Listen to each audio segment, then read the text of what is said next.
Então, Tokyo Revengers acabou e desde quando ele acabou, tinha um personagem específico que eu sempre gostei dele, mesmo as pessoas odiando e depois gostando. Na verdade, acho que essa é a ideia do autor, né? Fazer um personagem que as pessoas gostem, mas odeiem e odeiem até entender pra voltar a gostar dele, que é o Mike. O Mike, ele é um personagem de Tokyo Revengers, pra quem não sabe, o mesmo que, bom, chuta trator, derruba trator, Hulk de Tokyo Revengers, assim dizendo.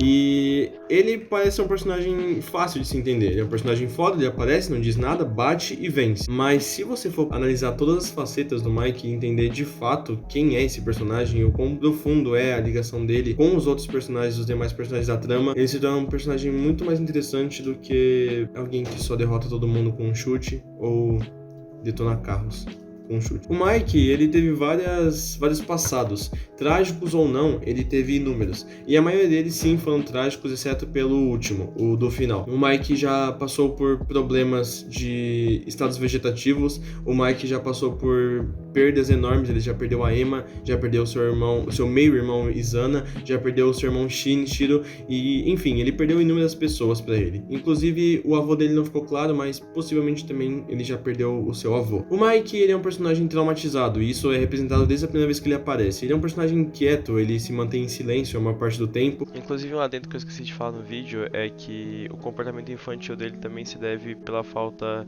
de, bom, pais para ensinar ele e educar ele adequadamente para que ele amadurecesse de fato. Então, bom, pode retomar o vídeo agora. E quando ele diz algo, é alguma ordem. Ele geralmente dá ordens claras e objetivas. Ele não questiona e nem espaço para que outros deem a ordem. Ele é o único que dá as ordens ali. E isso se mantém por boa parte do anime, até que o Takemichi é encontrado. Na verdade, ele encontra o Takemichi e os dois têm uma relação diferente das demais com os outros personagens. O Takemichi sim serve como uma ponte pro Mike e sua conexão emocional e racional. O Mike, ele geralmente agia por impulso e fazia as coisas que ele achava que deveria fazer. Ele quase matou o Kazutora porque ele achou que deveria matar por vingança. Ele já bateu no Taiju Shiba porque ele achou que deveria. Enfim, ele já agiu de várias formas imprudentes porque ele achou que deveria fazer aquilo e não se questionou de fato. Ele tem um melhor amigo, sim, o Draken é o melhor amigo dele, mas de fato o Mike já se pegou perguntando a opinião do Draken? Ele já parou pra olhar pro Draken e perguntar se o que ele deveria fazer realmente era certo? Porque a maior parte do mangá ele faz aquilo que ele acha melhor, aquilo que ele quer fazer.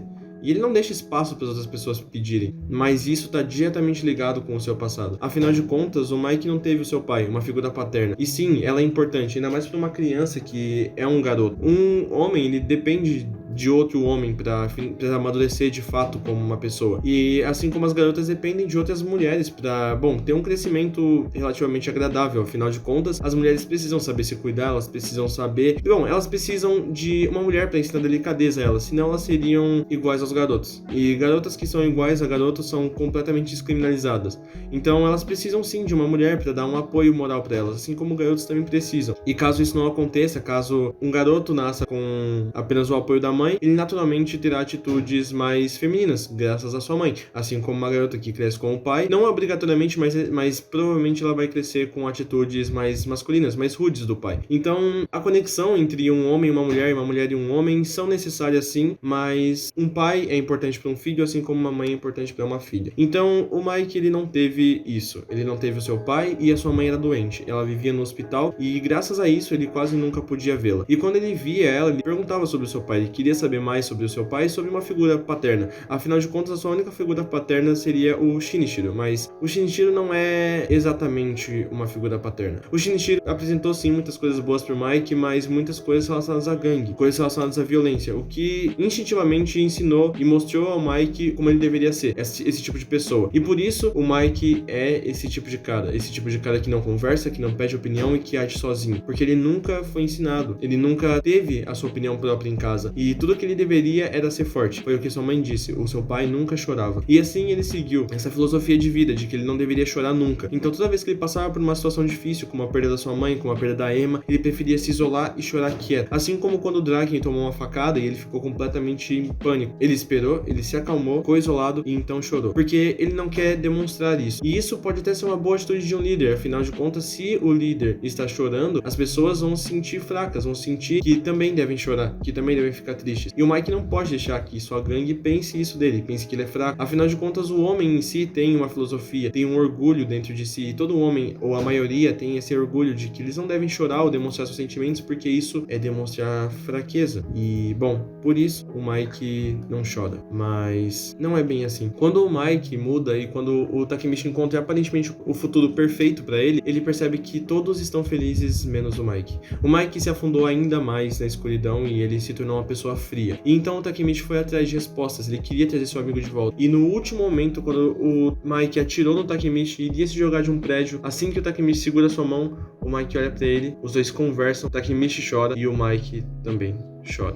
O Mike chora porque ele percebe que toda aquela filosofia de vida que ele seguiu, toda aquela forma rude que ele agiu, não era certa, porque afinal de contas os seus amigos estão ali pra te apoiar. Eles são pessoas que, bom, tecnicamente como amigos devem estar ao seu lado e te aconselhar da melhor forma possível. E possivelmente ali ele percebeu toda a cagada que ele fez, todos os erros que ele cometeu, todo o erro foi se afastar dos seus amigos. Porque quando uma pessoa se afasta das outras, naturalmente ela deixa de ser sociável. E, bom, como todo mundo sabe, a socialização é a única forma do humano não enlouquecer. Nós nunca enlouquecemos porque temos uns aos outros para conversar. E caso contrário, se nos isolássemos por uma sala por tempo suficiente, como 1 ano ou 2, perderíamos a comunicação, a facilidade que nós temos para se comunicarmos uns com os outros e falarmos entre si. E o Mike se isolou. Ele se isolou de todos. Ele se tornou uma pessoa incomunicável, de certa forma. E por isso ele não entendia as emoções das pessoas, porque ele mesmo se privou das mesmas. E então, o Takemichi o salva. E o Mike retorna. O Mike é o mais forte bebê chorão. Porque o Mike é uma pessoa forte, é uma pessoa que, sim, não tem emoções, não demonstra emoções por ninguém, mas no fundo ele é a pessoa mais fraca de Tokyo Revenge. Emocionalmente, o Mike é a pessoa que chora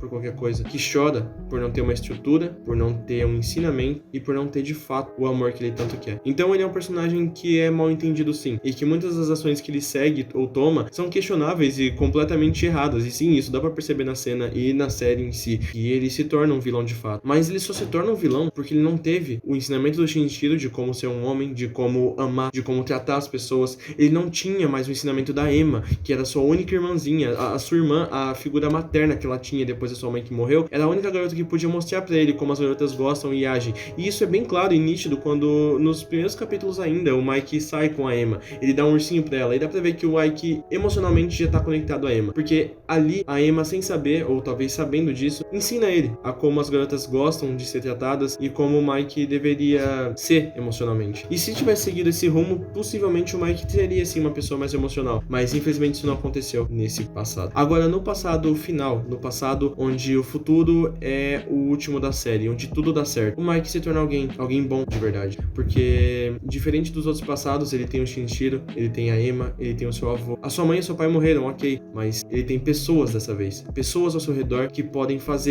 mostrar a ele. Perder alguém não é o fim do mundo.